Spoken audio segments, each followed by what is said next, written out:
ओम शांति। तो हम सब के बीच में हमारे आदरणीय राजयोगिनी शीलू दीदी जी विराजमान हैं। हम रूहानियत की इत्र छिड़कते हुए, एक हाथ हिलाते हुए दीदी का स्वागत करते हैं, सत्कार करते हैं, अभिनंदन करते हैं। दीदी मुंबई महानगरी से निकले ईश्वर के अनमोल रतन हैं। चूँकि मम्मा बाबा दादियों का मुंबई प्रायः जाना होता था आरंभ के दिनों में, इसलिए दीदी का ये सौभाग्य रहा कि मुंबई रहते ही सभी का सानिध्य मिला। न सिर्फ सानिध्य मिला, लेकिन आपका अलौकिक जन्म खुद ब्रह्मा बाबा के गोद में हुआ। और उसके बाद तो आप लौकिक अलौकिक दोनों पढ़ाई पढ़ते हुए बड़े हुए। बाबा को आपसे बहुत अपेक्षाएं रही, लेकिन जनवरी 1969 में ब्रह्मा बाबा अव्यक्त हुए और आपने अपने ग्रेजुएशन की परीक्षा अप्रैल मई में पूरी की। और इसलिए जैसे ही एग्ज़ाम पूरी हुई, रिज़ल्ट का इंतज़ार किए बगैर आप सीधा मधुबन पहुंच गए। और यहाँ पर जो पहली ट्रेनिंग चली कन्याओं को टीचर बनाने की, उसमें आपने भाग लिया और एक राज योगा टीचर के रूप में तैयार हुए। बाबा ने, दादियों ने आपको आरंभ में विविध स्थानों पर सेवार्थ भेजा, जैसे कि राजकोट, हैदराबाद, बेंगलोर, नेपाल, अफ्रीका, मॉरिशस आदि आदि स्थानों पर 69 से लेकर 76 तक आपने बाबा की सेवाएं की। बाबा के सेवा केंद्र खोलने के निमित्त बने और बाबा के छुपे हुए लालों को बाबा के करीब लाया।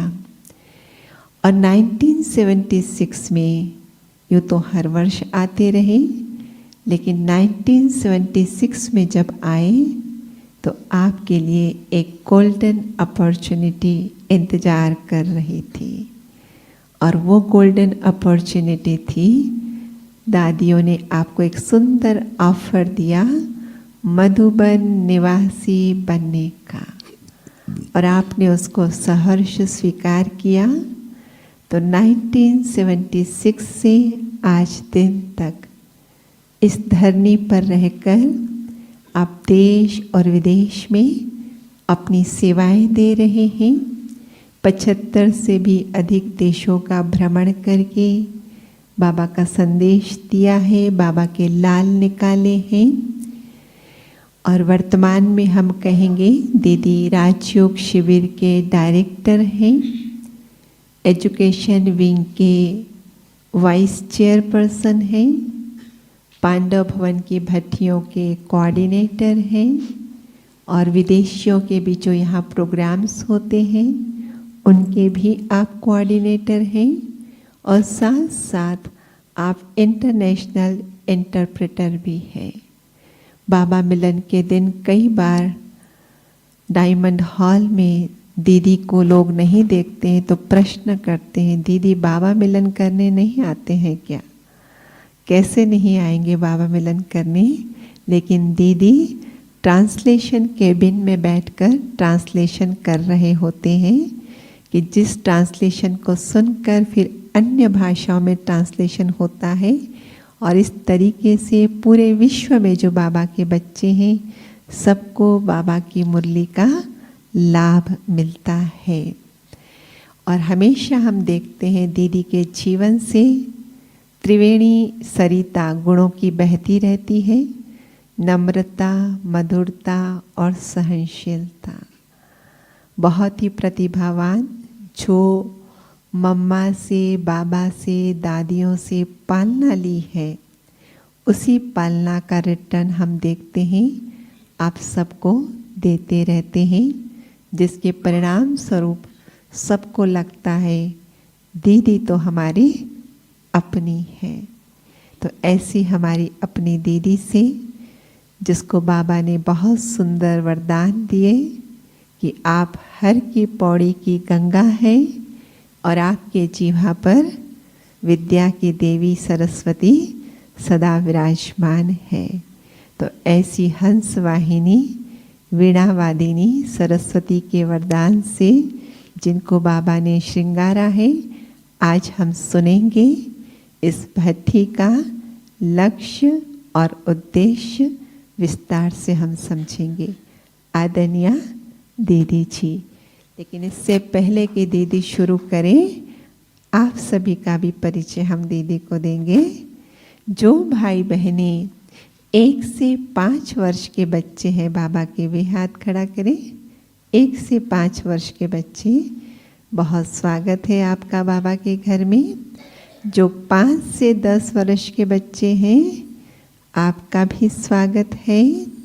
जो 10 से 15 वर्ष के बच्चे हैं, आपका भी बहुत बहुत स्वागत है। और जो 15 से 20 वर्ष के बच्चे हैं, बहुत स्वागत आपका भी। और जो 20 वर्ष से ऊपर हैं, वे बहुत बहुत स्वागत है। और जो खास हमारी टीचर बहनें आई हैं, वे हाथ खड़ा करें। आपका भी बहुत बहुत दिल से स्वागत है। इतनी मेहनत करके आप इतने भाई बहनों को तैयार करके लाते हैं। विशेष राधा दीदी का भी बहुत बहुत स्वागत है। और ऐसे भाई बहनें जो लखनऊ या उसके कनेक्शन वाले तो आए ही हैं, उसी के नाम पे भट्ठी है, लेकिन भारत के किसी किसी कोने के लालों को ये इस भट्ठी में आने की लॉटरी मिली है। ऐसे कोई भाई बहनें हैं इसमें बैठे कि जो लखनऊ कनेक्शन में नहीं है लेकिन भट्ठी में बैठने का चांस मिला है? कौन कहाँ से है? कहाँ से हैं आप लोग? अहमदाबाद। और ये कहाँ से है? लखनऊ से तो है ही ना। चलो, तो जो पूरे भारत भर से आए हैं, सभी का इस भट्ठी में बहुत बहुत स्वागत है। अभी सुनते हैं दीदी से। आपका भी परिचय। मेरा परिचय आपने आने में देरी की तो मुझसे निकलवा लिया इन्होंने। तो अभी सुनते हैं दीदी से। आते आते भी कितने लोग मिलने आए हैं। एक मिनट भी कहीं खड़े रहो तो। ओम शांति।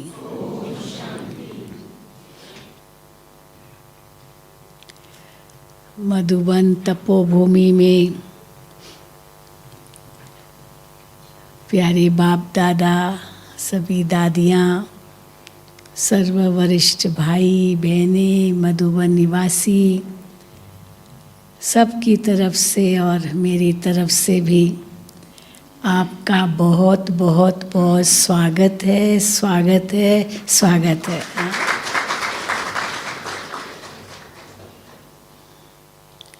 बहुत दूर से आप सभी आए हैं, लेकिन एक ही लगन के साथ कि हम पांडव भवन मधुबन में भट्ठी करने जा रहे हैं। तो मधुबन तो है ही तपस्या स्थल।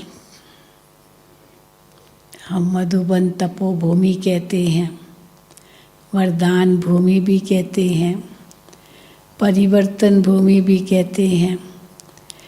यहाँ जो भी आत्माएं आती है अवश्य परिवर्तित होकर जाती है, और परिवर्तन के साथ साथ बहुत ऊंचा लक्ष्य भी लेकर जाती है। कई लोग पूछते हैं ना, आपका लक्ष्य क्या है? तो उनको सहज स्वभाव से तो यही कह देते हैं कि यहाँ हम आते हैं मनुष्य से देवता बनने के लिए। लेकिन मनुष्य से देवता बनने के लिए ये तो बता दिया, पर उसके बीच में कितने और भी तो लक्ष्य है ना। सीधा ही तो देवता नहीं बनेंगे, क्योंकि कहाँ कलयुगी मनुष्य जो शूद्र समान है, विकारी है, तमो प्रधान है, भ्रष्टाचारी है, बाबा क्या क्या कहते रहते हैं, हम सब थे। और क्या से क्या बाबा ने बना दिया। तो मनुष्य से देवता बनना माना एक बहुत बड़ा उद्देश्य है, लेकिन उसके बीच में कई और माइलस्टोन्स हैं। जैसे किसी उद्देश्य तक पहुंचना है, किसी स्थान पर पहुंचना है, तो रास्ते पर जाते हैं तो माइलस्टोन्स आते हैं कि उस मंजिल तक पहुंचने के लिए अभी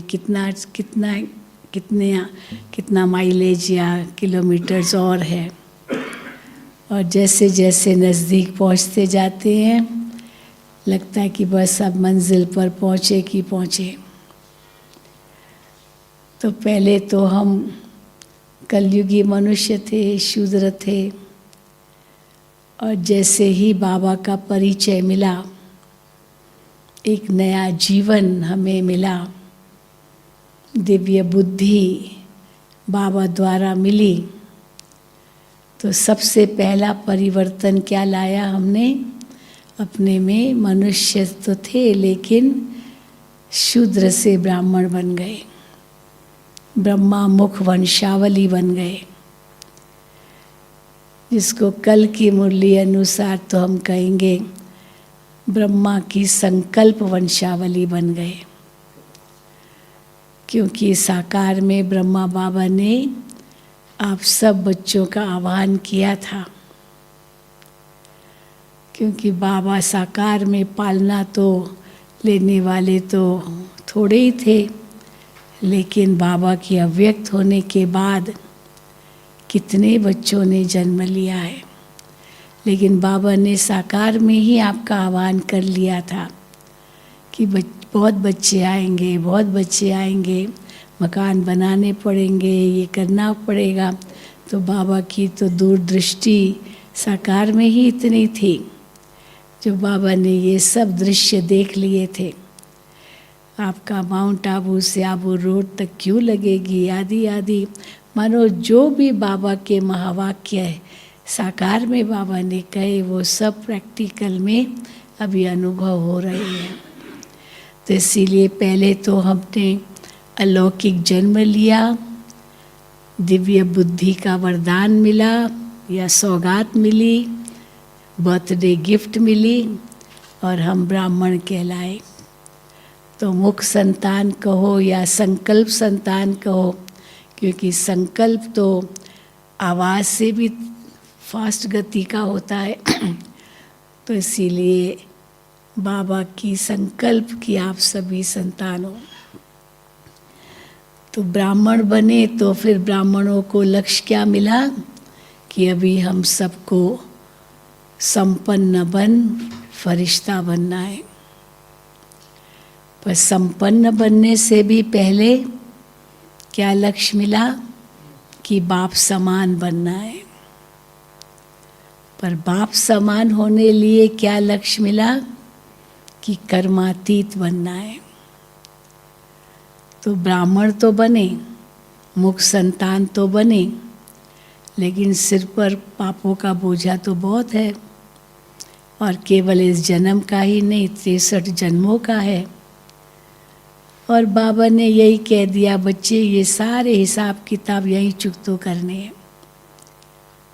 इसके 2 तरीके हैं चुकतो करने के, या तो योग बल या तो सजा बल। अब आपके ऊपर है कि आप कौन सा पसंद करते हो। योग बल है प्यार का बल, प्यार से किसको बदलना, और दूसरा है सजा देकर बदलना। तो बच्चे क्या स्वीकार करेंगे, प्यार से बदले या सजा खाकर बदले? हाँ?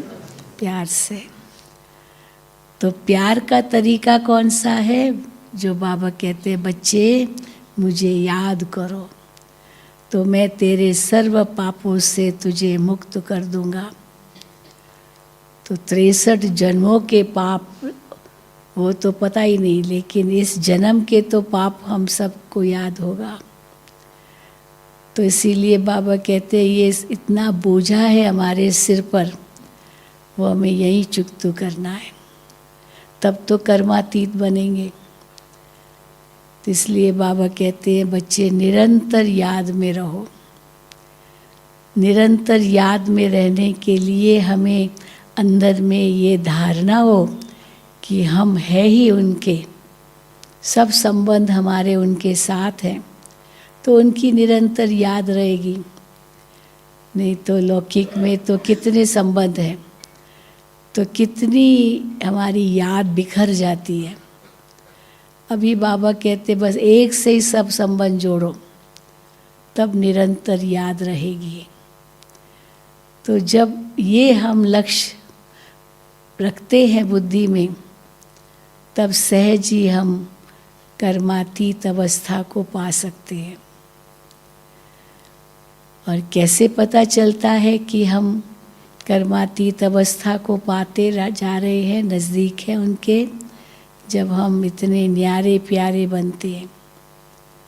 पहले तो हम भोगी थे, इंद्रियों के वश थे, लेकिन जैसे ही बाबा का परिचय मिला, खुद का परिचय मिला, लक्ष्य का पता चला, तो हम ये देह भान से परे होते गए। देही अभिमानी बन कर के यही लक्ष्य रखा कि अभी तो अशरीरी बनना है। पहले तो देही अभिमानी बनना पड़े। देही अभिमानी पहली स्टेज है। मैं आत्मा देह द्वारा ये कर्म कर रही हूँ, करनहार मैं आत्मा हूँ, इस शरीर द्वारा कर रही हूँ। फिर जैसे हम देही अभिमानी बनते जाते हैं, तो फिर दूसरी स्टेज आती है कि विदेही बनना है। देह में रहते विदेही, मेरा कुछ भी नहीं है, ये देह तो मेरी नहीं है, लेकिन बाकी भी व्यक्ति, वस्तु, वैभव वो भी मेरे नहीं हैं। तो वो भी मेरे नहीं है, तो ऑटोमेटिकली उनसे भी बुद्धि हटती जाती है, क्योंकि मेरा है तब हो जाता है। ये सब यहाँ के है, ये साथी है, और यहाँ के साथी होने के कारण यहीं रह जाएंगे। एक बहन अभी बता रही थी, कहा मैं बहुत बंधन में हूँ। तो मैंने कहा कैसे आ गई फिर, इतना बंधन था आपको? तो कहा मैंने तो अपने पिताजी मुझे छुट्टी नहीं देते थे, तो मैंने तो अपने पिताजी को कह दिया कि देखो आप तो मेरे पिता केवल इस जन्म के हो। सीधा कह दिया पिता को, आप तो मेरे पिता केवल इस जन्म के हो, न पिछले जन्म के थे न आगे के जन्म के होंगे, पर वो मेरा पिता जिसके पास मुझे जाना है, वो तो मेरा हर जन्म का पिता है, इसलिए मुझे वहाँ जाना ही है, कुछ भी कर दो, हर हालत में मुझे जाना है। वो पिता मुझे बुला रहा है। आप मैं मर जाऊंगी तो बस शमशान तक ही आप आएंगे, आप आगे थोड़ी आएंगे। यहाँ तक कह दिया उसको, पर वो तो हमको साथ ले जाएगा, तो उस पिता के पास मैं न जाऊं, आप कैसे मना कर सकते हो? तो वो भी जिद पर अड़ी रही। अब पिता ने कहा ठीक है जाने दो। तो कहा फिर अगली बार नहीं जाने दूंगा, इस बार भले जाओ। हाँ, तो कहा अगली बार फिर देख लेंगे। फिर बाबा उस समय और टचिंग करेगा कि क्या बोलो पिता को। तो कहती ऐसे मैं 2-3 बार आ चुकी हूँ, हर बार कुछ न कुछ बात कहती हूँ। फिर पिता कहता है जाओ अगली बार नहीं जाना, फिर कुछ। तो ये भी युक्ति अच्छी है। जैसे बाबा माताओं को कहते हैं ना पवित्र रहना है, तो कहो मुझे श्री कृष्ण स्वप्न में आता है और मुझे कहता है कि तुम पवित्र बनो, मेरी दुनिया में आना है तो मेरे जैसा पवित्र बनना पड़ेगा। तो मैं कैसे नहीं बनूंगी, मुझे तो श्री कृष्ण की दुनिया में जाना है। तो मानो वो त्रिया चरित्र तो होते ही हैं। तो बाबा भी हम बच्चों को इतनी ऊंची शिक्षा देकर लक्ष्य कितना ऊंचा देते हैं। वो तो एक हर जन्म का पिता है, वो भी कर्मों अनुसार है, और कर्मों का हिसाब किताब पूरा हो गया तो खत्म। न बाप रहा न बेटा रहा, कोई भी नहीं रहा। तो इसीलिए तो फिर सब संबंध एक से जोड़ते हैं, उनकी ही याद रहती है, तो फिर विदेही बन जाते। राजा जनक की तरह विदेही, सब कुछ करते, सब जगह ना सब कुछ संभालते, लेकिन मेरा नहीं है, हाँ? मोह खत्म। जैसे राजा जनक का दिखाते हैं, इसको कहेंगे 1 सेकंड में जीवन मुक्ति, है और नहीं है, देह में है, देह में नहीं है, ये पदार्थ सब है और नहीं है, क्योंकि मैं और मेरे से परे हो गए। और फिर जब विदेही बनते हैं तो फिर बाबा कहते हैं आगे अशरीरी बनते हैं। आत्मा इतनी अशरीरी बन जाए जैसे कि ये देह है ही नहीं, आप मोए मर गई दुनिया। आत्मा देह छोड़ती है तो उसके लिए तो जैसे दुनिया ही खत्म हो गई ना, शरीर खत्म तो दुनिया ही खत्म। तो इसीलिए अशरीरी बन जाते हैं, बाबा की याद में ऐसे मग्न हो जाएं, ये देह तो दिखाई न दे। तब बाबा कहते जब ऐसे अशरीरी अवस्था होगी तब तुम कर्मातीत बन सकोगे, तब कहेंगे हाँ सब कर्म बंधनों से मुक्त होते जाएंगे और न्यारे और प्यारे होते जाएंगे, क्योंकि मैं मेरापन खत्म हो गया। जहाँ बीच में कोई विघ्न आया, बस बाबा बाबा आप संभालो, छोटे बच्चे बन जाओ, बालक भी बनो और मालिक भी बनो। पुरुषार्थ में तो मालिक बनना है, परंतु और जो बातें उसमें बालक बन जाओ, बाबा को सौंप दो, बाबा जिम्मेदारी ले लेगा। जैसे छोटा बच्चा होता है ना, कोई बहुत बड़ा उसका बहुत सामान ले रहा है, अब कहाँ उठा पाता है वो बच्चा, तो मम्मी को कहेगा, डैडी को कहेगा, डैडी आप लो, हाँ पकड़ो। तो पिता कई बार पिता कहता भी है बेटा दो मुझे, लेकिन नहीं मुझे संभालना है, हाँ। लेकिन जब थक जाता है तो क्या करेगा, पिता को देना ही पड़ेगा ना। तो अभी तो 63 जन्मों के थके हुए तो हैं ही हैं, और इसलिए बाबा कहते हैं सारा बोझ मुझे दे दो। भटकना बंद, दुखी होना बंद, रोना बंद, चिंता करना बंद, डरना भी बंद, सब बंद। आजकल तो टेंशन शब्द भी खत्म हो गया। पहले तो कहते थे टेंशन है, हाँ चिंता, टेंशन टेंशन, सारा दिन टेंशन कहते थे। वो छोटे बच्चे भी कहते थे बहुत तनाव है, बहुत तनाव है। आजकल वो शब्द भी खत्म होता जा रहा है, और अभी आगे का शब्द क्या है, अफरा तफरी, पैनिक पैनिक पैनिक, अफरा तफरी। टीवी में भी यही शब्द आता है ना बार बार, अफरा तफरी। हाँ, तो इतने पैनिक में, इतने डरे हुए जो बात मत पूछो। हाय क्या होगा, हाय क्या होगा, हाय क्या होगा। बाबा कहते जो होगा अच्छा ही होगा। तो इसीलिए हम बच्चों के लिए तो अफरा तफरी नहीं है ना, है क्या। इसलिए आज भी बाबा का स्लोगन था ना, साक्षी दृष्टा, वरदान था। तो साक्षी दृष्टा ये इतनी ऊंची स्टेज बन जाती है जब अशरीरीपन का अनुभव होता है। और फिर तो अशरीरी हो गए, जैसे देह से न्यारे हो गए, तो फिर तो फर्श से हमारा रिश्ता खत्म, तो फिर फरिश्ता बन जाएंगे। तो ब्राह्मण से फरिश्ता, तो उसके बीच में कर्मातीत अवस्था। और जैसे ब्रह्मा बाबा बने हैं, कल की मुरली सुनी ना बाबा की अव्यक्त मुरली, 18 जनवरी की मुरली थी। ब्रह्मा बाबा कैसे फरिश्ता बने, कैसे संपूर्ण बने, संपन्न बने, और कैसे सब कुछ विल कर दिया। अंतिम जो स्थिति थी कैसी न्यारी प्यारी हो गई, सबसे छुट्टी भी ले ली इनडायरेक्टली, कहा कुछ नहीं, लेकिन इतना ही कहा, अच्छा बच्चे छुट्टी। कभी बाबा छुट्टी नहीं कहते थे, कभी नहीं कहते, नमस्ते गुड नाइट। लेकिन उस दिन उस रात नमस्ते गुड नाइट तो किया, लेकिन हॉल के दहलीज पर, वो दरवाजे के दहलीज पर आकर के झुक करके 3 अंतिम शब्द बोले, अच्छा बच्चे, निराकारी, निरंकारी, निर्विकारी बनना। अच्छा बच्चों से छुट्टी। लेकिन बच्चों ने समझा थोड़ी है कि छुट्टी माना छुट्टी हाँ, ऐसे ही स्वाभाविक रूप से छुट्टी कहा, ऐसे समझा। और सचमुच अपने कमरे में गए और कैसे पलंग पर बैठ गए, बिल्कुल अशरीरी। वो अंतिम घड़ियाँ थी और शिव बाबा उनको बुला रहे थे वतन में।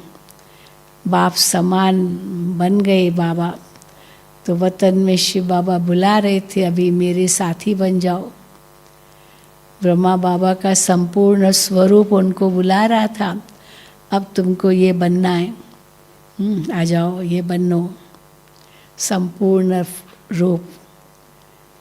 फिर दादी जी को भी याद किया बाबा ने कि क्योंकि हैंडओवर तो करना है ना सब कुछ। और दादी को संकल्प आया कि मैं जाऊं बाबा के पास, क्योंकि अभी 9 भी नहीं बजे थे, नहीं तो रात की देर हो जाती है, क्योंकि सब 1 घंटा पहले हो गया सब कुछ, खाना भी और क्लास भी सब कुछ। तो 8:45 के बीच में ही थे। तो दादी भी वहाँ पहुँच गई और देखा बाबा बैठे हैं पलंग पर, टांगे नीचे और बिल्कुल आंखें मूंदी हुई और कैसे एकदम शांत मुद्रा में। और दादी ने जैसे बाबा का हाथ पकड़ लिया और बाबा ने आंखें खोली, बस वो दृष्टि और हाथ, बोला कुछ नहीं, दृष्टि और हाथ, इससे सारी विल दादी जी को कर दी और आत्मा उड़ गई। तो दादी जी को तो कुछ समझ में नहीं आया, उस समय कुछ नहीं समझ में आया, क्योंकि बाबा ऐसे बैठते तो थे ही। तो और अचानक दादी ने देखा कि ये जो हाथ है ना, ये बाबा के ढीले हो गए, आत्मा तो उड़ गई, हाथ ढीले हो गए। तो दादी ने जोर से पकड़ा और कहा बाबा बाबा बाबा। बाबा तो उड़ गए थे। हाँ, नहीं तो डॉक्टर को बुलाते, कुछ बुलाते, कल मुरली में था ना, किसी को भी कुछ संकल्प ही नहीं आया। हालांकि कुछ समय पहले बाबा को छाती में दर्द तो हुआ होगा, सवेरे से था, पर सब कुछ किया। और बाबा से ये भी पूछा, बाबा डॉक्टर को बुलाएं? और बाबा से पूछे बिना कैसे डॉक्टर को बुलाएंगे, और अपने बीके डॉक्टर्स तो कोई थे ही नहीं, अपना ग्लोबल हॉस्पिटल तो था ही नहीं। बाहर का माउंट आबू का डॉक्टर था, उनको ही बुलाते थे कोई भी बात होती थी। तो बाबा ने कहा नहीं, वो सुप्रीम सर्जन अपना काम कर रहा है, ये बाबा ने कहा। तो सुप्रीम सर्जन काम कर रहा है तो उसके बीच में हम कैसे आएंगे। तो इसलिए बाबा बाबा कहा, लेकिन बाबा तो चले गए, नहीं तो डॉक्टर आ जाता तो कुछ करते नहीं, जैसे हार्ट को वो करते हैं, ससीगेट करते हैं, कुछ भी नहीं। और वतनवासी हो गए, बिगर एक शब्द कहे दादी को सब हैंड ओवर कर दिया। और दादी जी बताते थे, दादी इतनी शक्ति दादी को उस समय अनुभव हुई, किसी को रोने नहीं दिया, किसी को भी रोने नहीं दिया, इतनी शक्ति। और कहाँ सब सेंटरों पर फ़ोन किया दादी ने, और एक ही शब्द का ड्रामा, जल्दी आ जाओ, जल्दी आ जाओ। जो भी मुख्य सेंटर्स थे वहाँ फ़ोन किया और जल्दी आ जाओ, बाबा बुला रहे, बाबा व्यक्त हुए। कईयों ने तो समझा तक भी नहीं क्या होता। लेकिन उसके बाद आप जानते हैं 21 जनवरी को कैसे अव्यक्त बाप दादा की पधरामणि हुई, और दादी जी और दीदी जी को जैसे सिर पर हाथ रख करके कहा कि अभी शिव बाबा ब्रह्मा बाबा बैकबोन बनेंगे और ये आगे रहेंगे, सूर्य चंद्रमा ये गुप्त हो जाएंगे और ये सितारे धरती को जगमगाएंगे। बहुत कुछ उस समय जो अव्यक्त बाबा ने 21 जनवरी को कहा, अभी शिव गुप्त होगा और शक्तियाँ प्रत्यक्ष होगी, ये बाबा ने कहा। और ये शक्तियाँ शिव को प्रत्यक्ष करेगी। तो उस समय वही स्थिति थी। और कैसे ये कार्य चला, तो हम तो यही कहते हैं कि बाबा का अव्यक्त पाठ शुरू हुआ तो बाबा की सेवाएं कैसे बढ़ गई। बाबा के होते हुए तो सब गुप्त था, कोई नहीं जानते थे ब्रह्मा कुमारियों को। पर चीटी मार्ग की सेवा बदलकर विहंग मार्ग की सेवा होने लगी। विदेशों में सेवा केंद्र खुलने लगे। बाबा विदेशियों को भी बहुत याद करते थे, तो उसके पहले तो सेंटर थे ही नहीं विदेश में बाबा के होते हुए। बाबा कहते थे विदेश के बच्चे आएंगे, भारत के कुंभकर्णों को जगाएंगे। माउंट आबू से आबू रोड तक क्यों लगेगी। इतना जो बाबा साकार में कहते थे, वो महावाक्य धीरे धीरे कैसे समझ में आए कि ये बाबा जो कह रहे हैं कैसे होगा। उस समय तो सोचते थे ये कैसे होगा, कैसे होगा, कैसे होगा, कैसे कैसे ही सोचते थे। लेकिन अभी क्या कहेंगे, ऐसे होगा। हाँ ऐसे हो रहा है। तो फिर तो देखो दादी और दीदी का कितना वंडरफुल पार्ट चला। 2 हंसों का जोड़ा, लेकिन 2 शरीर परंतु जैसे एक आत्मा होकर के कार्य किया। और दिन दुगनी रात चौगनी गति से बाबा की सेवाएं बढ़ी। फिर तो कैसे उसके बाद देखा कैसे दादियाँ भी सब धीरे धीरे अव्यक्त होती गई। और ये ड्रामा धीरे धीरे पता चलता गया कि अभी ये रोल, ये रील ख़त्म हो रहा है। दादी प्रकाशमणि जी दीदी भी गए, फिर दादी प्रकाशमणि गए। लेकिन बाबा कहते थे अभी इनका एडवांस पार्टी में रोल है। एडवांस पार्टी की शुरुआत तो मम्मा से हुई। जब मम्मा अव्यक्त हुए तो सबसे पहले तो यही संकल्प है, मम्मा चली गई। क्योंकि यज्ञ में शुरू में बाबा ने यही कहा था कि साथ रहेंगे, साथ ही जाएंगे, साथ ही चलेंगे, सब साथ में ही होगा। तो साथ होगा ये शब्द सुन करके क्या समझ लिया कि कोई भी शरीर नहीं छोड़ेगा। हाँ, सब ऐसे ही रहेंगे और ऐसे ही चले जाएंगे। बस क्या होगा वो तो कुछ पता ही नहीं था। कोई सेवाएं होगी, ये होगा, वो होगा, कुछ भी पता नहीं था। परंतु मम्मा ने जब शरीर छोड़ा तब बाबा ने ये राज खोला कि अभी एडवांस पार्टी में मम्मा लीडर बनेगी। तो एडवांस पार्टी ये शब्द जो है वो मम्मा के अव्यक्त होने के बाद बाबा ने कहा। फिर बड़ी माँ भी उसी समय ये पॉइंट निकली। पहले तो माता पिता, अलौकिक माता पिता थे, लेकिन जब मम्मा ने शरीर छोड़ा तब बाबा ने कहा ये बड़ी माँ, वो तो छोटी माँ थी, वो तो पालना अर्थ, क्योंकि ये मेल तन है तो इनको माँ कैसे कहेंगे। इसीलिए पालना के लिए इस माँ को मुकर्रर किया। अभी बड़ी माँ तो ये है। तो फिर धीरे धीरे कैसे बुद्धि फिर बाबा की तरफ गई। और बाबा ने लास्ट दिनों में अपने से भी कैसे बुद्धि हटवाई।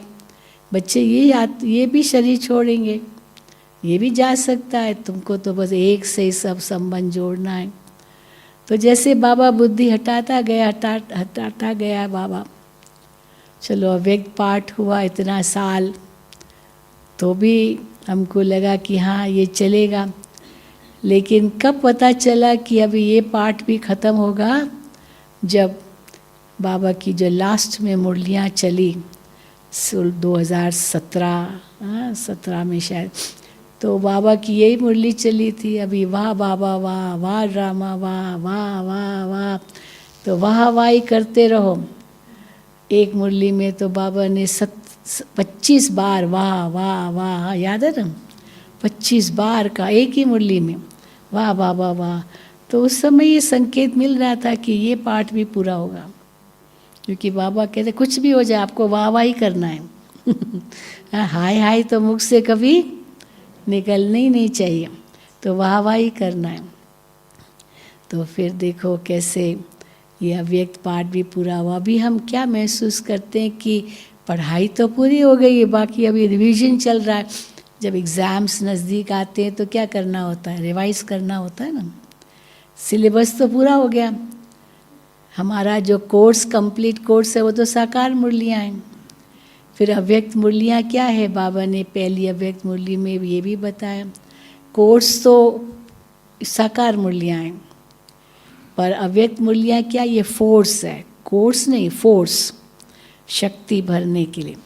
अभी तक तो हीरे निकल आए साकार मुरलियों से, अभी वो हीरे को पॉलिश कर रहे हैं, तराश रहे हैं। अव्यक्त मुरलियाँ क्या है, जैसे हीरों को तराशना, जिससे चमक आती है, किचरा निकल जाता है, खाद निकल जाती है, हीरे चमकने लगते हैं। तो अव्यक्त मुरलियाँ उसके हीरे को चमकाने के लिए है।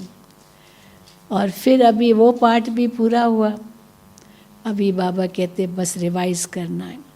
और अभी जो लेटेस्ट में मुरलियाँ, अव्यक्त मुरलियाँ रिवाइज भी कर रहे हैं, पर ऐसे ही लगता है कि जैसे नहीं है, भले कोई ज़्यादा समय पहले नहीं चली होगी, लेकिन ऐसे लगता है जैसे हम पहली बार सुन रहे हैं। साकार मुरलियाँ भी ऐसे लगता है जैसे कि कितनी प्रासंगिक है, अभी के समय की है, आज भी रोज़ सुनते हैं। अभी देख रहे हैं ना, तीसरे विश्व युद्ध की ये तैयारियां हैं, अभी तक युद्ध चल ही रहा है, मान नहीं रहे हैं। अभी तो धमकियां दे रहे हैं, हम एटम बॉम्ब गिराएंगे, हम बॉम्ब गिराएंगे, हम ये करेंगे, हम वो करेंगे, धमकियां ही दे रहे हैं। कोई किसी की सुनता नहीं है, कुछ भी हो जाएगा। आज ही भारत न्यूज़ आई कि वहाँ से जो यूक्रेन से हमको पाम ऑयल मिलता था, तेल मिलता है, मतलब अभी तो जैसे तबाह हो गया, तो अभी इतना महंगा हो जाएगा, और भी तेल महंगा हो जाएगा, खाने का तेल भी महंगा हो जाएगा, ये सब और महंगे होते जाएंगे। फिर आप बताओ क्या होगा हम। और अगर बॉम्ब गिराया, और फिर जो रशिया से अलग हुए देश, वो भी अभी खतरे में है, क्योंकि वो तो चाहता है वापस ले लूँ सब, है ना। कौरवों पांडवों की क्या लड़ाई लगी, एक सुई की नोक जितनी भी नहीं देंगे, बस। और गुस्सा तो चरम तक पहुंचा हुआ है, गुस्सा। तो इसीलिए विनाश काले विपरीत बुद्धि विनश्यंती तो होना ही है ना। और बाबा तो बच्चों को कह रहे हैं, बच्चे जल्दी जल्दी तैयार हो जाओ हाँ, जल्दी जल्दी तैयार हो जाओ, अब घर जाना है। बड़ी दीदी की तो यही रट थी।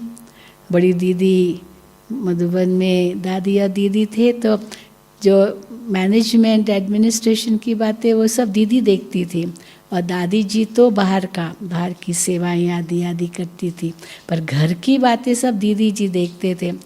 तो दीदी के पास कोई गए, कोई ऐसी प्रॉब्लम कहाँ हुई, कहाँ पर कुछ तो मैं कुछ भी हुआ मानो, तो दीदी के पास जाते थे। तो दीदी सुनते हुए नहीं सुनती थी, दीदी कहती थी छोड़ो, अब घर जाना है, अब घर जाना है, घर जाना है, ऐसी रट लगी हुई थी। उसके बाद ही वो गीत बना, कौन सा, अब घर जाना, अब घर चलना है ना। जब किसी का शरीर छूटता है तो वो गीत बजाते हैं, अब घर चलना है। वो दीदी के देह त्याग के बाद वो गीत बना दीदी का। तो देखो, तो इसीलिए अब तो वो प्रैक्टिकल में जो बाबा ने मुरलियों में कहा, वो सब प्रैक्टिकल में अब ये देख रहे हैं। तो बेहद का वैराग्य तो आना ही चाहिए। हाँ, आ गया है या अभी आना चाहिए? आ गया है या आना चाहिए? क्या कहेंगे? आ गया है, बिल्कुल आ गया है। बेहद का वैराग्य आना यही सिद्ध करता है कि हम कर्मातीत अवस्था के निकट हैं। हम बाबा को देखते थे, दादियों को भी देखते थे, दादियों के आगे गए तो दादी को ये सुनाओ, पर दादी जी के जब सामने जाते थे, क्या सुनाएं, वो छोटी छोटी बातें क्या सुनाएं। हाँ, दादी की स्थिति इतनी ऊंची, और अब ये छोटी छोटी बातें जाके दादी को सुनाएं। बाबा के साथ भी ऐसा ही था।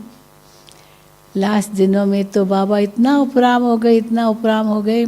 एक मिसाल मनोहर दादी सुनाती थी कि एक बहन ने बहुत अच्छी सेवा की होगी, तो वो सेवा करके फिर मधुबन में आई बाबा को समाचार देने लिए।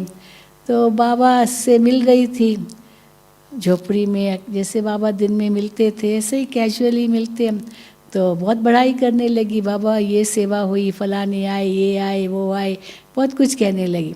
और बाबा तो उपराम, इतना उपराम। अब बाबा उसका मुंह कैसे बंद करें, वो देख ही नहीं रही है बाबा को, वो तो अपनी बातों में ही मौज, वो अपनी आप बातें ही सुना रही थी। तो बाबा ने उसको कैसे रोका, कितना रॉयल्टी से बाबा ने उसको कहा, बच्ची आपने ये सब बातें पत्र में लिखी है ना, क्योंकि पत्र भी लिखा उसने और फिर खुद बताने भी आ गई। तो आप बच्ची आपने ये पत्र में लिखा था ना? हाँ बाबा मैंने लिखा था, मैंने आपको सब डिटेल भेजा था, ये किया था, वो किया था। तो बाबा शांत होकर कहा, अच्छा बच्ची बाबा जानते हैं, मना अभी आगे मत सुनाओ हाँ अभी आगे मत बोलो, लेकिन ऐसे थोड़ी किसको इंसल्ट थोड़ी करेंगे, अभी आगे मत बोलो, बस बस बस बहुत सुन लिया नहीं तो हम लोग तो कुछ भी सुना लेंगे ना ऐसे। हाँ बाबा जानते हैं, और बाबा जानते हैं, और फिर देखो बाबा प्रणाम हो गए।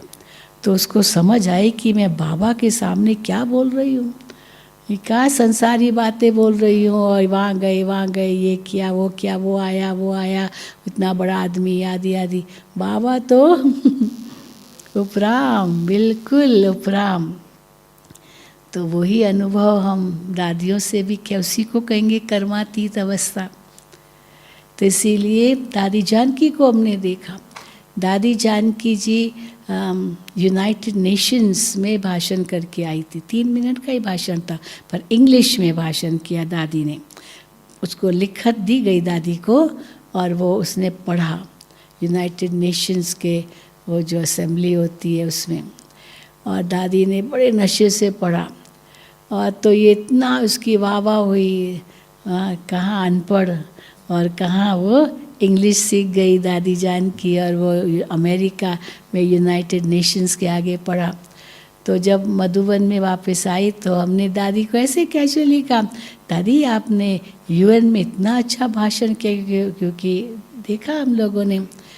तो दादी कहती हाँ हो गया। तो मैंने कहा दादी थोड़ा समाचार सुनाना ना। दादी कहती मैं तो भूल भी गई हाँ मैं तो भूल भी गई। अब कहाँ इतनी बड़ी सेवा, और दादी तो भूल भी गई। दादी कहती मुझे समाचार सुनाना आता नहीं है, सीधा बोल दिया। बाकी ज्ञान योग में तो नंबर 1, समाचार क्या सुनाना, हो गया, फुल स्टॉप, ड्रामा खत्म, पूरा हुआ। जो पिछली भी वो घड़ी बीती खत्म, उसको क्या याद करना। दादी जानकी तो ऐसे ही थी, हम कई बार सुनाते। एक बार प्रेस कॉन्फ्रेंस थी दादी के सामने, तो दादी तो टाइम पर पहुंच गई। अभी वो जो अखबार वाले थे थोड़ा लेट आ रहे थे, तो दादी तो एक्यूरेट टाइम पर पहुंच गई। तो एक अखबार वाले ने कहा दादी आप तो बिल्कुल एकदम आ गए एक्यूरेट, तो आप घड़ी तो पहनते नहीं हैं, तो आप कैसे एक्यूरेट आ गए समय पर। दादी ने बड़ा सुंदर जवाब दिया। दादी ने कहा मैं एक घड़ी भी व्यर्थ नहीं गंवाती हूँ, तो घड़ी पहनने की क्या दरकार। लोग तो घड़ी देखते रहते हैं कि टाइम जैसे देखते रहते, तो सचमुच हम देखते थे दादी को, बिल्कुल 1 सेकंड भी व्यर्थ नहीं गंवाना। हाँ ऐसे नहीं बातों में लग गई। दादी तो कभी नहीं करती थी काम की बात कभी भूलती नहीं थी, और जो बेकार बातें उस दादी को कभी याद नहीं रहती थी। हम लोग क्या करते, जो काम की बातें भूल जाएंगे कि मैं भूल गई अरे ऐसी इतनी इम्पोर्टेंट चीज़ आप भूल गए। और जो बेकार बातें कितना याद करते हैं। अब कहेंगे मेरे भूल जाओ, कैसे भूलूँ, अरे कोई काम की नहीं है, क्या याद करना। लेकिन तो दादी को जब के दादी आपको वो याद है, दादी कहती है मैं काम की बातें नहीं भूलती हूँ, बाकी बेकार बातों को क्यों याद करना, तो 1 सेकंड में भूल जाते हैं। तो सचमुच दादियों से भी कितना सीखा। तो ये कर्मातीत अवस्था के निकट की निशानियाँ थी। और फिर तो संपन्न संपूर्ण बनना है, तो संपन्न भी बनना है, संपूर्ण भी बनना है। दोनों में अंतर क्या है, संपन्न और संपूर्ण में अंतर क्या है। जैसे पूर्णमासी के दिन हम देखते हैं ना, रात को फुल चंद्रमा होता है, वो संपन्न भी होता है और संपूर्ण भी होता है। संपूर्ण माना आकार में संपूर्ण, और संपन्न माना प्रकाश में संपन्न, फुल। हाँ, जैसे वो कौन सी पूर्णिमा आती है ना, चंद्रमा बहुत नज़दीक होता है, शरद पूर्णिमा कितना नज़दीक होता है और कितनी लाइट होती है उसमें। तो संपन्न भी है और संपूर्ण भी है। तो संपन्न मतलब जब हम कहते हैं सर्वगुण संपन्न, फिर 16 कला संपूर्ण, तो गुणों में संपन्न और कलाओं में संपूर्ण, क्योंकि 16 दिन लगते हैं बिल्कुल अमावस्या से लेके पूर्णमासी तक 16 दिन, वो 16 दिन में संपूर्ण बन जाता है। नहीं तो कुछ न कुछ फर्क तो है ना, गोलाकार नहीं होता है। तो सर्वगुण संपन्न माना गुणों में संपन्न, कोई भी गुण की कमी नहीं, कोई भी शक्ति की कमी नहीं, ज्ञान की कमी नहीं। जो बाबा हमको खजाने देते हैं उन खजानों में इतने हम संपन्न हो जाए जो और कुछ सोचने की ज़रूरत ही न पड़े, न देखने की ज़रूरत पड़े। जैसे कोई व्यक्ति इतना पेट भरा हुआ है, फिर उसके सामने आप 100 व्यंजन रख दो, वो क्या कहेगा, नहीं बाबा, हाँ बहुत टेस्टी भी होगा तो भी नहीं, मना करेगा। इसलिए संपन्न माना इतना संपन्न जो कुछ मार्जिन ही न रहे, जो कहना पड़े कि ये गुण मेरे में नहीं है, हाँ ये शक्ति मेरे में नहीं है, या ये ज्ञान की पॉइंट में नहीं समझ सकता हूँ, या भी कोई मार्जिन है, कोई कमज़ोरी है, कोई कमी है, कोई खामी है, नहीं। इसको कहेंगे संपन्न। और संपूर्ण माना अंतर की पवित्रता इतनी श्रेष्ठ हो जो स्वप्न में भी वो पवित्रता भंग न हो, तब कहेंगे संपूर्ण। साकार मुरलियों में तो आता है कि बाबा कहते थे, बच्चे चलो मनसा में अगर तूफान आता है कोई बात नहीं, पर कर्म में नहीं होना चाहिए। यही बाबा कहते थे ना, कर्म में नहीं होना चाहिए। और अव्यक्त मुरलियों में कर्म तो क्या, संकल्प तो क्या, स्वप्न में भी नहीं होना चाहिए, वो बाबा कहते हैं। तो जब संपन्न और संपूर्ण बने तब बाबा कहते घर चले, नहीं तो सज़ा खा के जाएंगे। फिर घर जाने के बाद फिर बाबा कहते नई दुनिया में आना है। इसीलिए हर वक्त बाबा कहते एक आँख में मुक्ति और दूसरी आँख में जीवन मुक्ति, बाकी तो देखते हुए भी नहीं देखो। तो यही लक्ष्य, यही उद्देश्य हम बच्चों को मिला है। हाँ, कहने में तो सहज है मनुष्य से देवता, लेकिन वहाँ तक पहुँचने के लिए बीच में ये माइलस्टोन्स। चलो अच्छा, ओम शांति, ओम शांति। फिर मिलते रहेंगे, ठीक है।